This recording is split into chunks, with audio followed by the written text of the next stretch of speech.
Assalamualaikum warahmatullahi wabarakatuh. Perkenalkan, nama saya Rusnadi. Saya mahasiswa Universitas Pelita Bangsa, Fakultas Ekonomi Bisnis, Prodi Manajemen.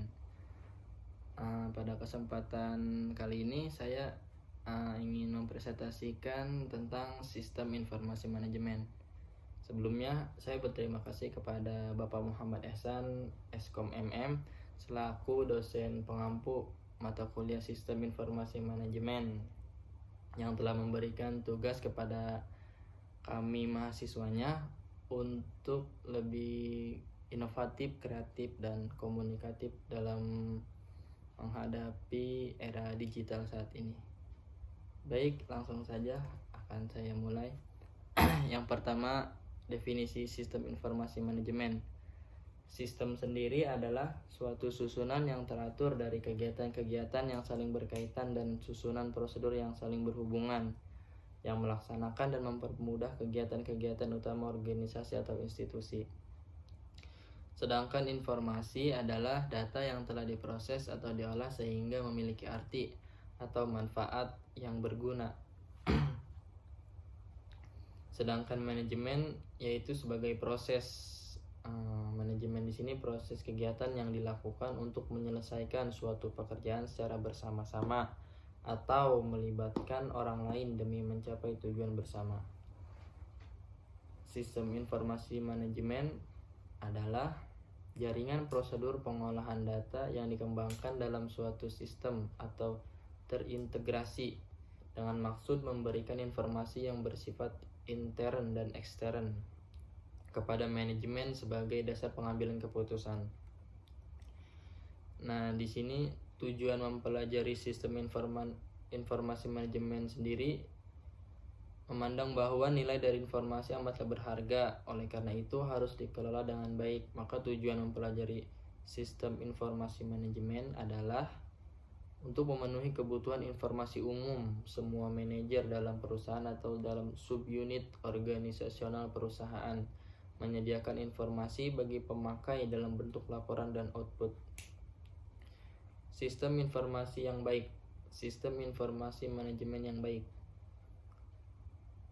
SIM yang baik adalah sistem yang mampu menyeimbangkan biaya dan manfaat yang akan diperoleh. Artinya, sistem informasi manajemen akan menghemat biaya, meningkatkan pendapatan yang muncul dari informasi yang sangat bermanfaat. Yang kedua itu, organisasi harus menyadari apabila mereka cukup realistis dalam keinginan mereka, cermat dalam merancang dan menerapkan sistem informasi manajemen agar sesuai keinginan serta wajar dalam menentukan batas biaya dari titik manfaat yang akan diperoleh. Maka sistem informasi manajemen yang dihasilkan akan memberikan keuntungan dan uang. Unsur-unsur sistem informasi. Semua sistem informasi memiliki 3 unsur atau kegiatan utama, yaitu yang satu itu menerima data sebagai masukan atau sering kita sebut dengan input. Yang kedua itu memproses data dengan melakukan perhitungan, penggabungan unsur data, pemutakhiran, perkiraan, dan lain-lain. Yang ketiga itu memperoleh informasi sebagai keluaran atau yang biasa disebut output. Prinsip ini berlaku baik untuk sistem informasi manual, elektromekanis maupun komputer. Nilai informasi. Nilai suatu informasi berhubungan dengan keputusan. Hal ini berarti bahwa bila tidak ada pilihan atau keputusan, informasi menjadi tidak diperlukan. Keputusan dapat berkisar dari keputusan berulang yang sederhana sampai keputusan strategis jangka panjang. Sedangkan parameter untuk mengukur nilai sebuah informasi tersebut ditentukan dari 2 hal pokok, yaitu manfaat atau benefit dan biaya atau cost. Kualitas informasi.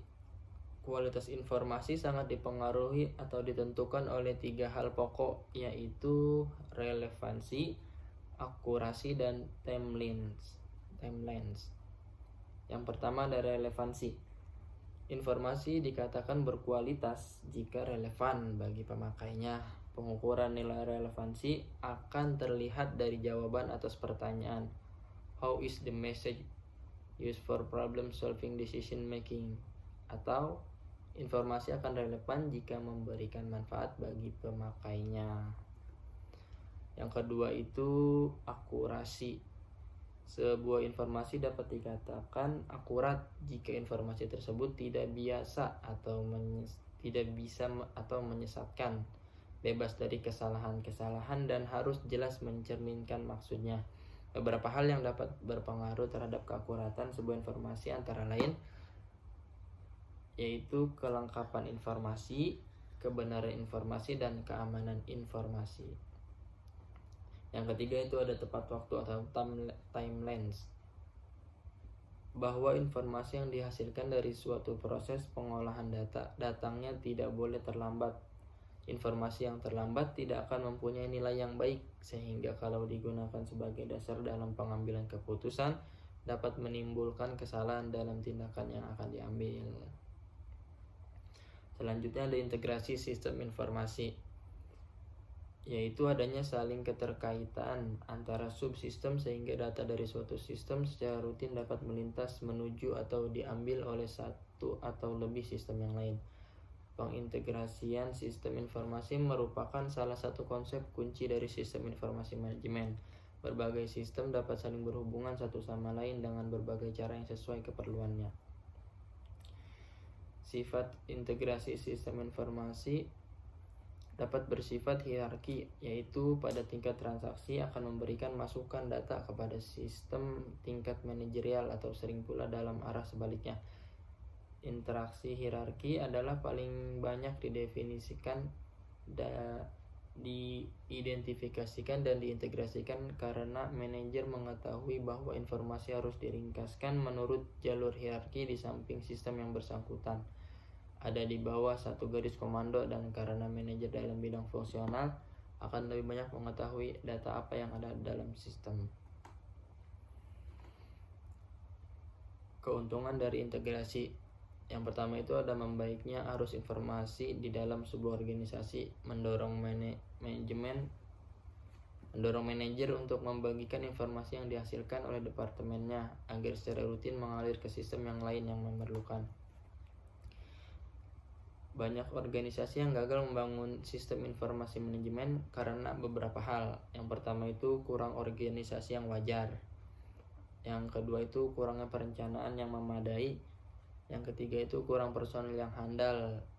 Yang keempat, kurangnya partisipasi manajemen dalam bentuk keikutsertaan para manajer dalam merancang sistem, mengendalikan upaya pembangunan, dan memotivasi seluruh personil yang terlibat. Selanjutnya, manusia versus komputer. Digunakannya komputer dalam sebuah sistem informasi menutupi kekurangan-kekurangan manusia dalam melakukan pengelolaan data menjadi informasi. Pemakaian komputer memiliki beberapa keunggulan, seperti yang pertama itu proses pengolahannya cepat. Mengingat informasi merupakan landasan bagi suatu pengambilan keputusan, maka datangnya tidak boleh terlambat. Jika sebuah informasi terlambat diterima, sudah barang tentu manfaatnya akan lebih rendah dibandingkan dengan informasi tersebut datang tepat pada waktunya. Yang kedua itu tingkat akurasi informasi yang dihasilkan cukup tinggi. Akurat di sini berarti bahwa informasi yang dihasilkan tepat sesuai dengan tujuan pengolahan data. Sebuah informasi harus akurat mengingat proses jalan informasi dari sumber informasi sampai ke penerima. Banyak terdapat noise atau gangguan-gangguan yang dapat merubah atau merusak informasi tersebut. Yang ketiga itu efisiensi sumber daya manusia. Coba hitung berapa personil perusahaan yang dibutuhkan jika sistem informasi pada perusahaan Anda masih tradisional. Sebut saja pada sistem pembuatan laporan keuangan. Ada petugas jurnal, internal audit, petugas ledger, petugas adjustment, sampai pada petugas pembuat rugi, laba, dan neraca. Dalam sistem informasi akuntansi yang berbasis komputer, personil tersebut bisa diefisiensikan dan didayagunakan untuk tugas-tugas yang lain yang tentunya lebih perlu. Karena mulai dari proses input jurnal transaksi, posting data sampai pembuatan rugi, laba, dan neraca sudah dikerjakan oleh komputer dan hanya memerlukan seorang operator saja untuk menjalankannya. Jadi lebih hemat sumber daya manusia. Yang keempat itu kemudahan berinteraksi dengan penggunanya. Sistem komputer interaktif menunjuk pada kemudahan dalam menjalankan aplikasi-aplikasi yang berbasis komputer. Komputer dirancang sedemikian rupa baik dari sisi perangkat keras maupun lunaknya untuk membuat manusia betah mengoperasikannya. Ada dua sebab utama kekurangan dari pengolah data komputer, yaitu yang pertama itu sistem analisis dan program tidak memiliki pemahaman tentang proses manajemen organisasi, sehingga akhirnya tidak mampu menjalin sistem informasi yang diperlukan organisasi.